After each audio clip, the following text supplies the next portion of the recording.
আপনি জানেন যে আমরা এই মুন্সিগঞ্জ এক খুবই ঢাকার নিকটে। এখন কেরানীগঞ্জ অলমোস্ট ঢাকা হয়ে গেছে। এর পরের ধাপে কিন্তু মুন্সিগঞ্জ এক, যেখানে আমাদের এক সাইডে পদ্মা নদী আর এক সাইডে ধলেশ্বরী নদী, মাঝখানে আমরা। এই পারও আমাদের, এই পারও আমাদের। এবং আমরা এখানে বলতে গেলে এখন এটা মডেল সিটি হবে, শুধু পৌরসভাই না, ইনশাল্লাহ মুন্সিগঞ্জ হবে মডেল সিটি।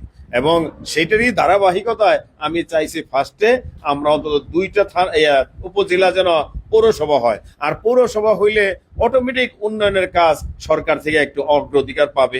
এমনিও সরকার আমাদের অগ্রাধিকারের জন্য সুযোগ সুবিধা দিচ্ছে। আপনারা জানেন আমি প্রতিটা সংসদে কথা বলতেছি বিভিন্ন দায় দাবি নিয়ে। আশা করি আমরা যে দাবিগুলো করতেছি, দাবি না করলে তো সরকার দিবে না, আর সবকিছু দেওয়ার মালিক তো আল্লাহ। আমরা চাওয়ার চেষ্টা করতেছি, বলার চেষ্টা করতেছি, ইনশাল্লাহ অবশ্যই এখানে পৌরসভা হবে এবং মুন্সিগঞ্জ এক মডেল সিটিও হবে।